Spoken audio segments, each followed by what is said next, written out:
말씀 함께 보시겠습니다. 오늘 함께 보실 말씀은 사무엘하 11장 1절에서 17절까지의 말씀입니다. 제가 새한글 버전으로 봉독해 드리도록 하겠습니다. 해가 바뀌고 임금들이 전쟁터로 나아가는 때에 일어난 일이다. 다윗이 요압을 보냈다. 자신의 신하들도 그와 함께 보냈고 온 이스라엘도 보냈다. 그들은 암몬 사람들을 무찌르고 라빠를 에워쌌다. 그때 다윗은 예루살렘에 머물러 있었다.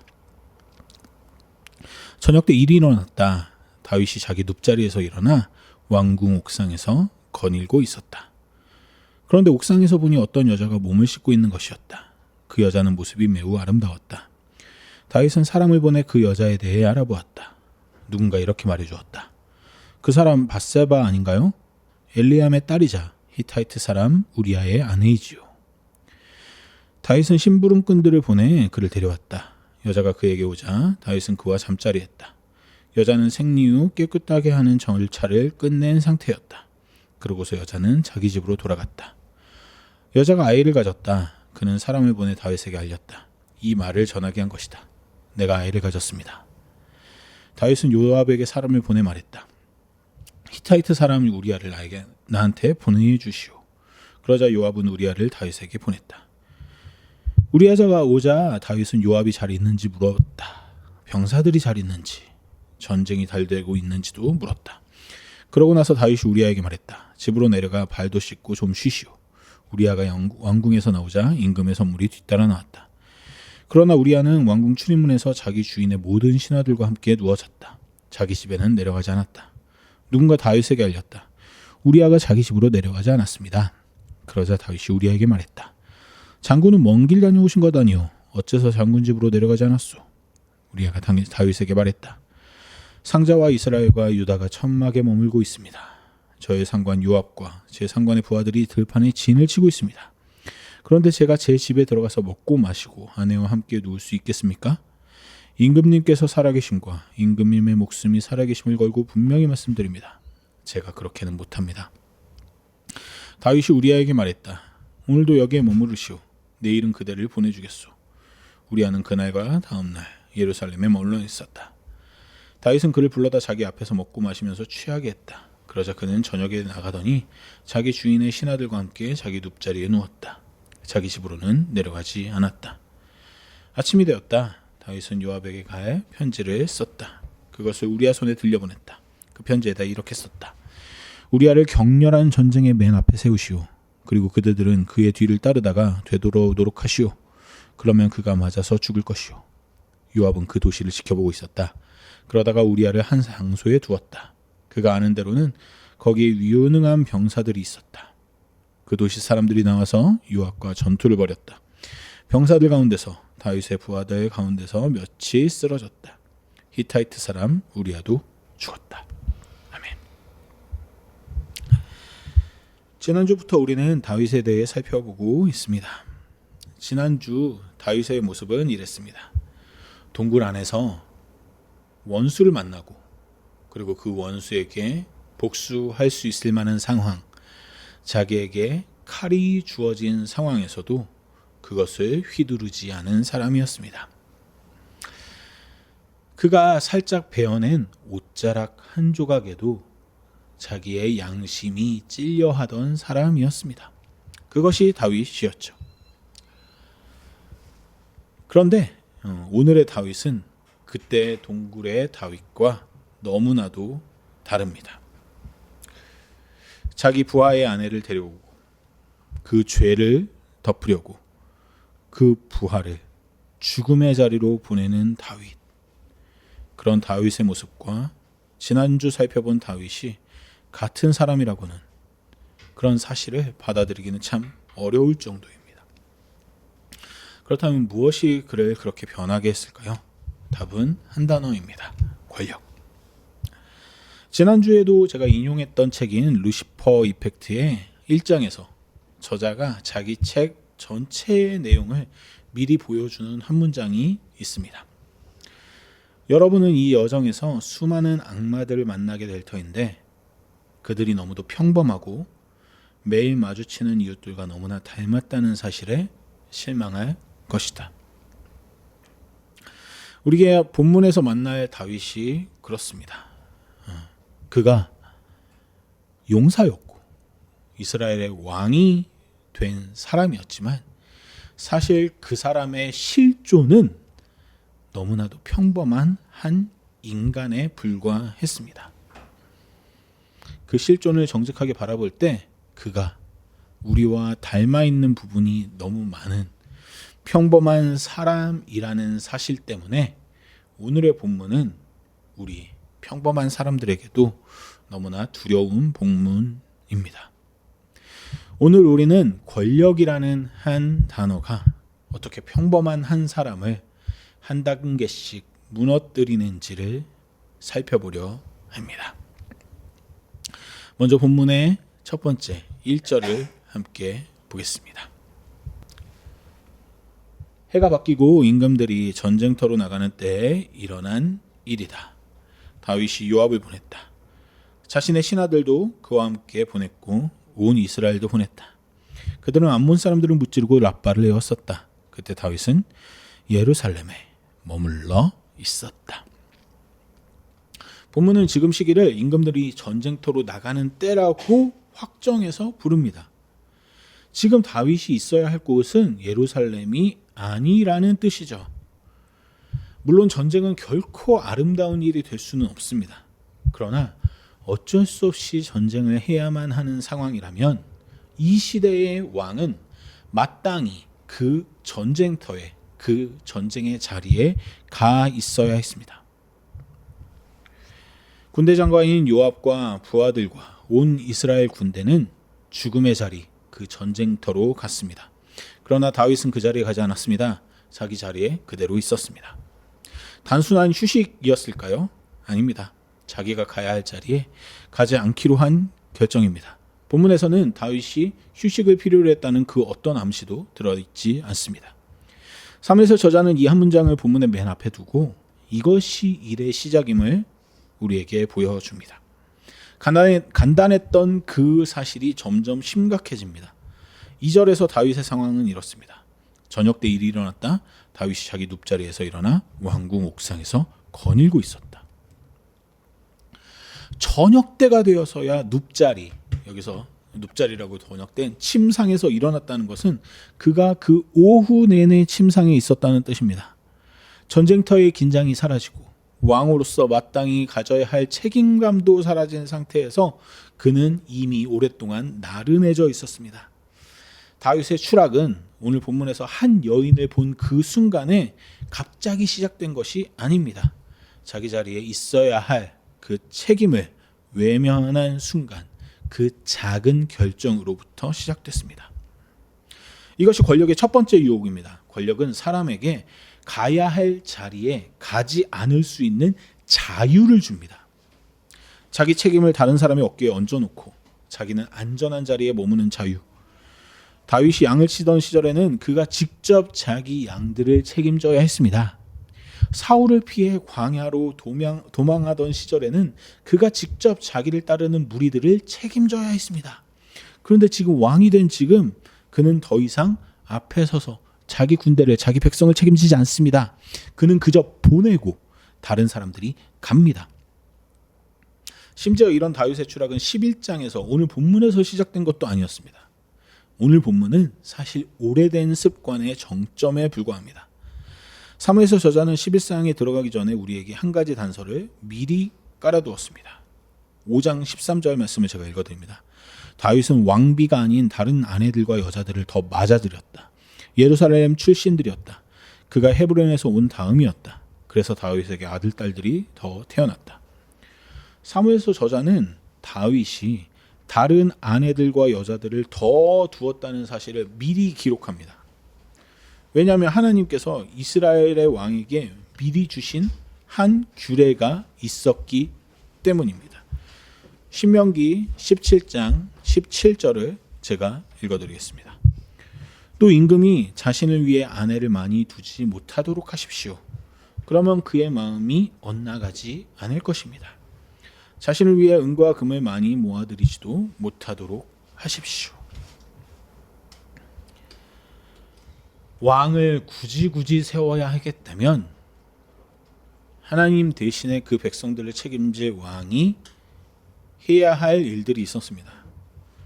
그 중에 하나가 아내를 많이 두지 말 것이었습니다. 이방 나라의 왕들은 자기 권력을 과시하기 위해서라도 처첩을 모으는 것을 아주 자랑스럽게 여겼습니다. 하지만 하나님 나라의 백성된 이스라엘의 왕은 그것을 하지 말라는 명령을 받습니다. 그것이 왕의 마음을 엇나가게 하는 것이라고 신명기는 분명히 말합니다. 그런데 다윗은 왕이 되기 전부터 사울에게 쫓기던 광야 시절부터 이미 아히노암과 아비가일을 동시에 아내로 두었습니다. 헤브론에서 왕이 되었을 때는 6명의 부인을 두고 그들에게서 난 배다른 아들들을 거느리고 있었죠. 예루살렘에 입성한 후에는 거기서 더 다른 아내들과 여자들을 많이 맞아 들입니다.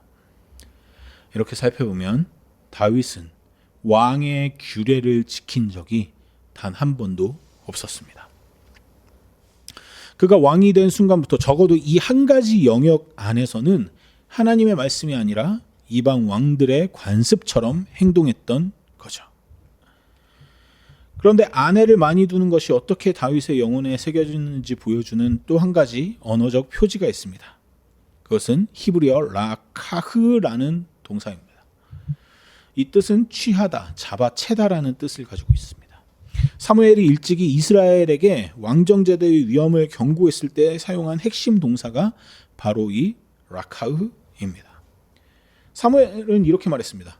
여러분의 딸들도 데려다가 향료를 만들고 요리를 하며 빵을 굽게 할 겁니다. 여러분의 밭도, 여러분의 포도밭도, 여러분의 올리브나무도 좋은 것이라면 가져다가 자기 일꾼들에게 줄 것입니다. 사무엘이 경고한 왕의 모습이 이런 모습입니다.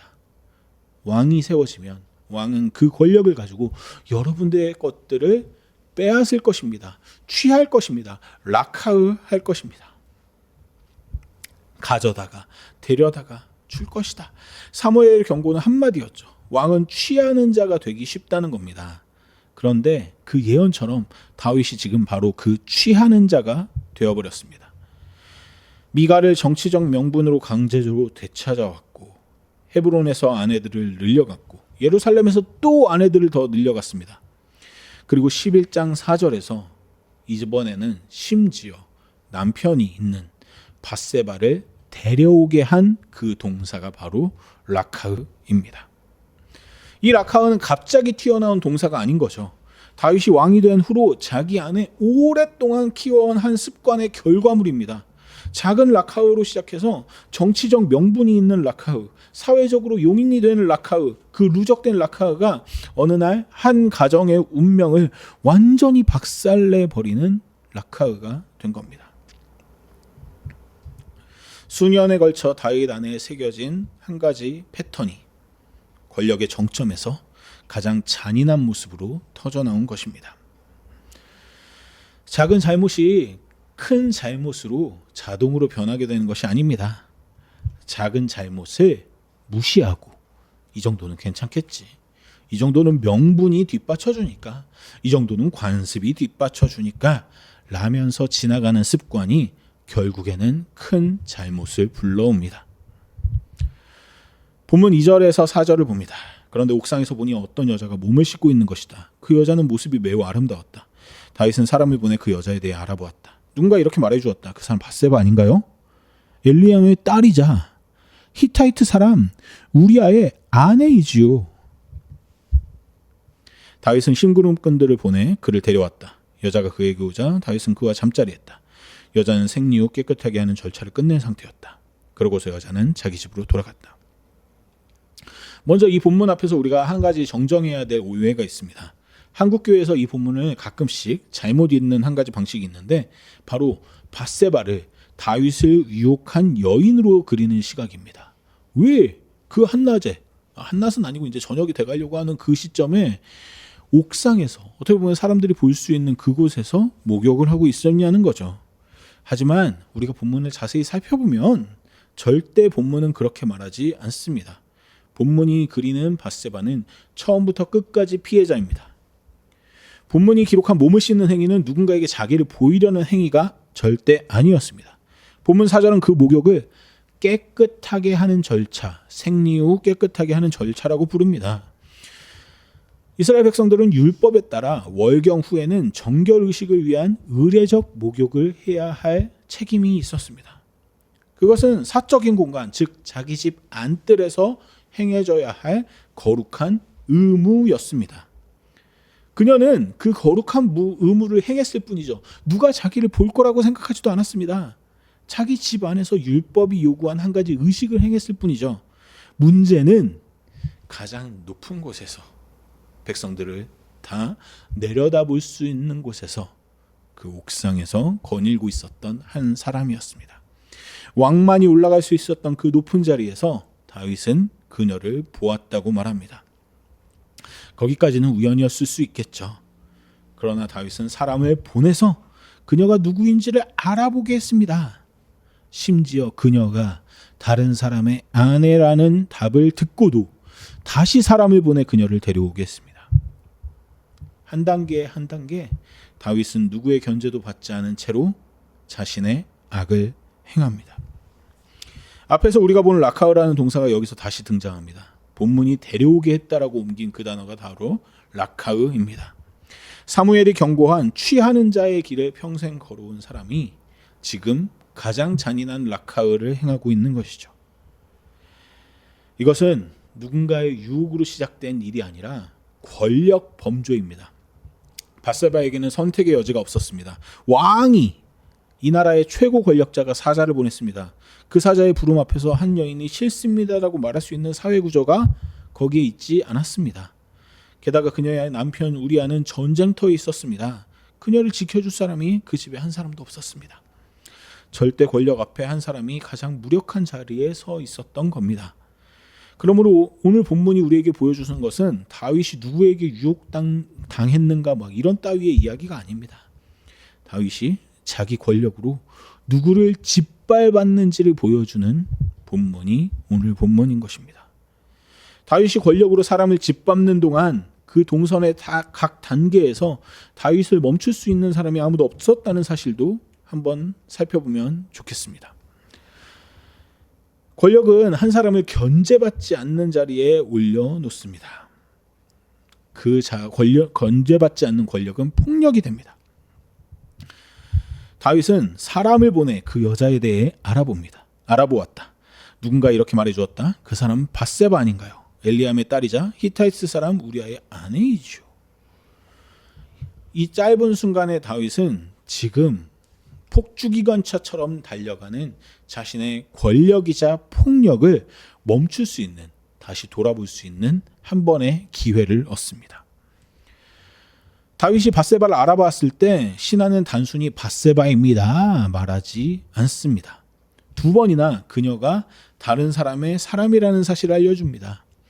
엘리암의 딸이자 히타이트 사람 우리아의 아내, 그녀가 한 가정의 한가운데에 깊이 묶여있는 사람이라는 사실을 신하는 분명히 다윗에게 전달합니다. 게다가 여기서 언급된 우리아는 다윗에게 그저 한 명의 부하가 아니었습니다. 사무엘하 23장에 다윗의 30용사의 명단이 나오는데 그 명단에 우리아의 이름이 나옵니다. 우리아는 다윗과 함께 광야의 동굴 시절부터 생사를 같이 한 가장 충직한 용사 중에 한 사람이었습니다. 신하의 말은 단순히 어떤 정보를 설명하고 있는 것만이 아니었습니다. 그것은 권력자 다윗이 자신의 권력을 폭력으로 사용하려고 할 때 그에게 주어진 경고였습니다. 왕이여, 이 사람은 그 사람입니다. 당신의 용사 중 하나인 우리아의 아내입니다. 정신 차리십시오. 멈추십시오. 그런데 다윗은 그 경고를 듣고도 멈추지 않았습니다. 그리고 한 가지 더 슬픈 사실이 있습니다. 신하는 그 한마디 말을 한 뒤에 더 강하게 다윗을 막아서지 않습니다. 이것을 다윗이 가지고 있는 절대 권력 때문이다 라고 생각할 수도 있겠지만 저는 거기에 한 가지 슬픈 신뢰가 있지는 않았을까라고 생각합니다. 다윗은 그동안 너무나도 신실한 왕이었습니다. 하나님의 마음에 합한 사람으로 알려져 있었습니다. 우리가 지난주에 살펴보았듯 옷자락 한 조각의 폭력에도 멈춰서던 자기를 성찰하던 사람으로 기억되어 있었습니다. 그래서 사람들은, 그 모습을 보아오던 사람들은 다윗이 설마 그렇게까지는 하지 않을 것이라고 믿었던 것은 아닐까요? 신하는 한 번의 경고로 충분하다고 생각하지 않았을까요? 이 정도면 왕이 멈추겠지. 그러나 다윗은 멈추지 않았습니다. 안타깝게도 사람들의 그 깊은 신뢰가 도리어 다윗을 막지 못한 한 이유가 된 것입니다. 권력 앞에서 사라지는 견제에는 이런 모양도 있습니다. 너무나도 신뢰해서 사라지는 견제. 저 사람은 그럴 사람이 아니다라고 완전히 도장을 찍어두는 그 선입견이 사실은 그 사람이 가장 멈춰야 할 자리에서 그를 멈추지 못하게 하는지도 모르겠습니다. 여러분도 저 신뢰하시죠? 여기서부터 안 되네요. 제가 더 하고 싶은 말이 있었는데, 네, 감사합니다. 여러분들도 만약에 신뢰하는 사람들이 있다면 그 신뢰 전폭적으로 보내주시는 것 너무나도 좋습니다. 하지만 그 신뢰하는 사람들이 잘못된 길을 가려고 할 때, 그런 낌새가 보일 때 그 신뢰로 모든 것들을 덮어버리지는 않았으면 좋겠습니다. 사무엘상 24장 5절에서 다윗은 사울의 옷자락 한 조각을 뱄을 뿐인데도 자기 양심이 찔려하던 사람이었습니다. 그러던 사람이 이제는 한 가정 전체의 운명을 폭력으로 짓밟으려고 하고 있는데도 멈추지 않습니다. 같은 사람이 어떻게 이렇게 다른 사람이 되어버린 걸까요? 스카펙은 자기의 책 거짓의 사람들, 이것도 제가 지난주에 인용했던 책이죠. 그 책에서 어떻게 사람의 양심이 점점 단단해가는지를 한달나게 그려냅니다. 그는 정신분석학자 A. 프롬의 말을 인용하며 이렇게 말합니다. 오랫동안 계속해서 잘못된 결정을 내려왔을수록 우리 마음은 그만큼 딱딱해져 가고, 더 자주 옳은 결정을 내릴수록 우리 마음도 그만큼 부드러워진다. 반대로 일단 비굴하고 비겁한 행동을 하게 되면 그것들은 계속 나를 악하게 만들어 점점 더 비굴한 행위를 하게 되며 결국 내게서 자유를 빼앗아가 버리고 만다. 권력의 자리에 올라오는 이후로 다윗은 매일 작은 결정들을 했습니다. 그 결정들이 온전히 좋은 것들로만 채워졌으면 얼마나 좋았겠습니까?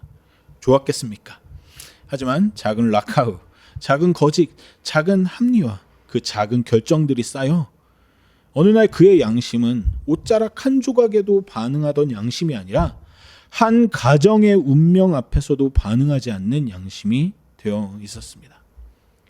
자유가, 옳은 것들을 선택할 수 있는 자유가 그 안에서 점점 천천히 빠져나간 것입니다. 3절이 보여주는 것은 이것입니다. 그날 다윗에게는 한 번의 마지막 기회가 있었습니다. 그러나 다윗은 그 기회 앞에서도 자기가 옳은 것들을 선택할 수 있는 자유, 자기의 행동을 성찰할 수 있는 자유를 사용하지 못했습니다. 이미 오랫동안 쌓여온 작은 잘못들이 그 자유를 다 가져가 버린 뒤였기 때문입니다. 밧세바가 임신한 후에 다윗의 행동들을 봅니다. 그는 전쟁터에서 우리아를 불러옵니다. 그를 집으로 보내려고 합니다. 우리아가 자기 집에 들어가서 자기 아내와 잠자리를 같이 하면 그 다음에 태어날 아이는 우리아의 아이로 자연스럽게 여겨질 수 있기 때문이었습니다. 자기 손에 피를 묻히지 않고도 모든 일을 묻어버릴 수 있는 길이 그것이었습니다. 그런데 우리아는 가지 않습니다.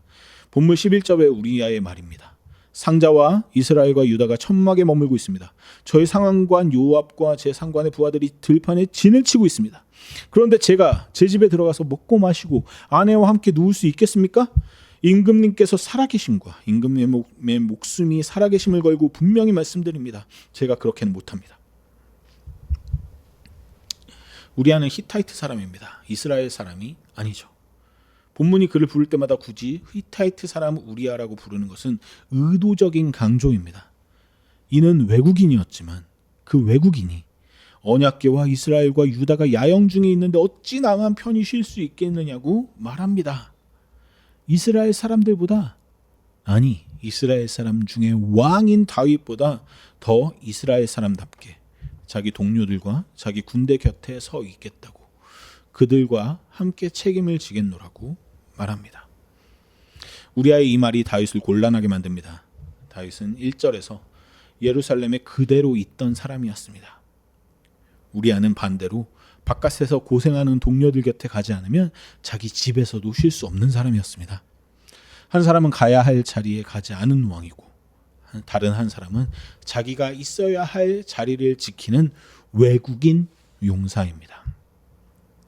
둘 중에 누가 더 이스라엘 사람인지를 사무엘서 저자는 우리에게 묻고 있는 거죠.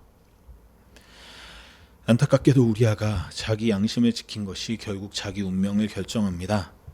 다윗이 자기 죄를 덮을 수 있는 유일한 길을 놓쳐버리자 다윗은 14절에서 우리아의 손에 편지 한 통을 들려 요압에게 보냅니다. 아침이 되었다. 다윗은 요압에게 갈 편지를 썼다. 그것을 우리아 손에 들려보냈다. 그 편지에다 이렇게 썼다. 우리아를 격렬한 전쟁의 맨 앞에 세우시오. 그리고 그대들은 그의 뒤를 따르다가 되돌아오도록 하시오. 그러면 그가 맞아서 죽을 것이오.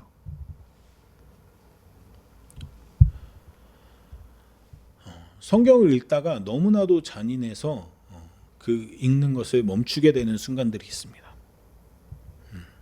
오늘도 이 잔인함 앞에 우리는 멈춰 설 수밖에 없게 됩니다.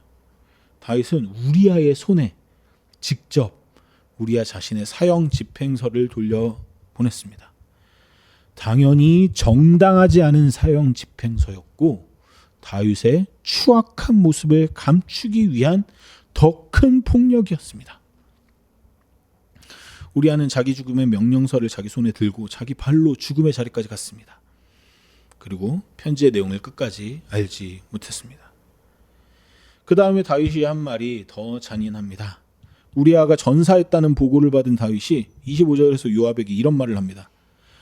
이 일로 너무 언짢아하지 마시오. 칼은 이쪽 저쪽 가리지 않고 죽이니까 말이오. 자기 손으로 우리아를 죽여놓고 그 죽음을 전쟁에서 흔히 있는 일로 치부해 버립니다.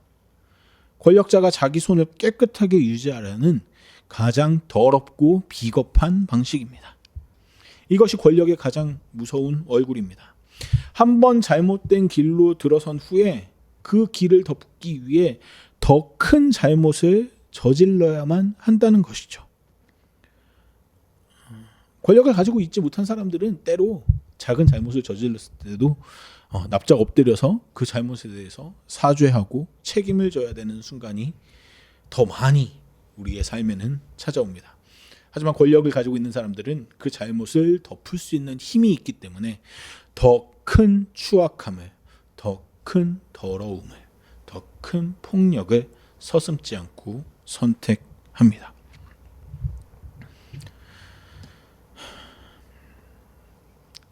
사울의 웃자락 하나에도 반응하던 사람이 이제는 자기를 위해 죽음의 들판에도 함께하던 용사를, 자기의 가장 충직한 부하를 자기 손으로 죽이게 됩니다.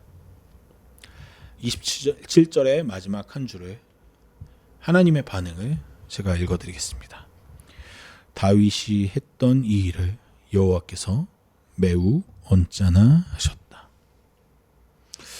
새 한글을 이렇게 번역하고 있는데 하나님께서 매우 악하게 여기셨다고 다른 번역들은 우리에게 이야기합니다. 다윗에게 이 일은 끝난 일입니다. 자신의 추악함은 덮어졌고 이제는 그것이 드러날 일도 없습니다. 심지어 자기가 원하던 밧세바는 자기의 아내가 되었고 방해꾼이던 우리아는 죽었고 이제 아이는 태어나려 합니다. 모든 일이 외형적으로는, 겉모습만으로는 깨끗하게 정리되었습니다. 그런데 사무엘서 저자는 이 한 줄로 그 모든 외형을 깨뜨려 버립니다. 여호와께서 매우 언짢아하셨다. 사람들 보기에는 끝났지만 한 분의 눈에는 끝나지 않은 것입니다. 그리고 이 새한글 번역자가 의도한 것이 보입니다. 다윗은 요압에게 언짢아하지 마십시오. 뭐 전쟁하다 보면 그럴 수 있는 것 아닙니까? 라고 편지를 보냈지만 하나님께서는 같은 말로 이야기하십니다. 아니, 내가 매우 언짢다고요. 사무엘서 저자는 13장부터 우리에게 그 여호와 보시기에 악한 일의 열매들, 다윗이 벌였던 그 추악한 일들의 결과물들을 보여주기 시작합니다. 다윗의 장남 암논이 자기 이복누이 다말을 성폭행합니다. 다말의 친오빠 압살롬이 암논을 살해합니다. 압살롬은 자기 아버지에게 반역하고 다윗의 후궁들을 백주대 낫에 빼앗고 능멸합니다. 다윗이 11장에서 오늘 보여준 이 모습, 다른 사람의 아내를 취하고 그 남편을 죽이는 모습, 그것이 그대로 자기 가정 안에서 자기 자녀들에 의해 재현됩니다. 작은 라카흐가 큰 라카흐가 되고 그 큰 라카흐가 다음 세대의 라카흐가 되어 다윗에게로 돌아옵니다.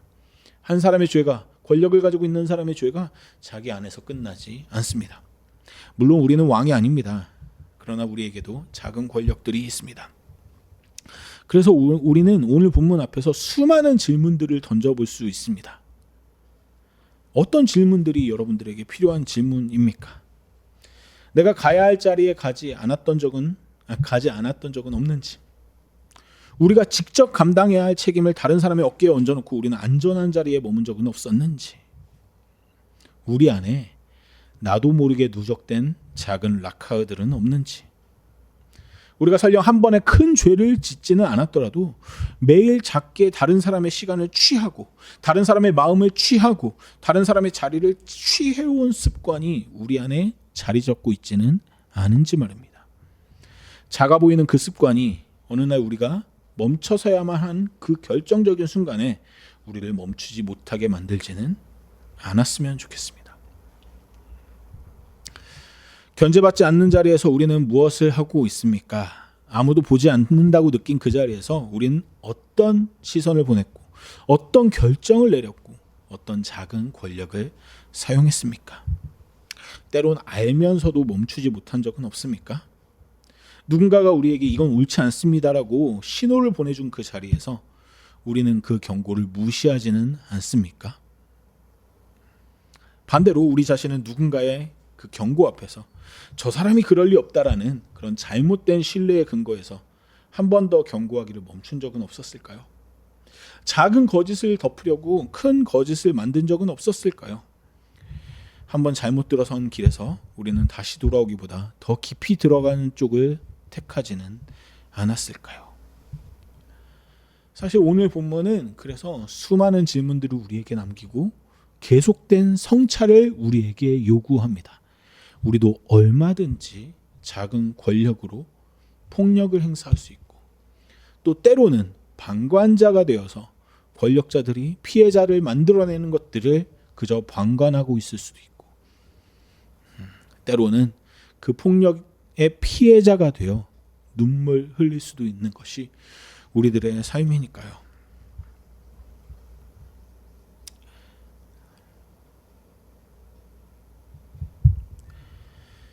한 가지 더 덧붙이고 싶은 것도 있습니다. 지난주의 다윗과 오늘의 다윗이 한 사람이라는 사실이 우리에게 말해주는 바가 있습니다.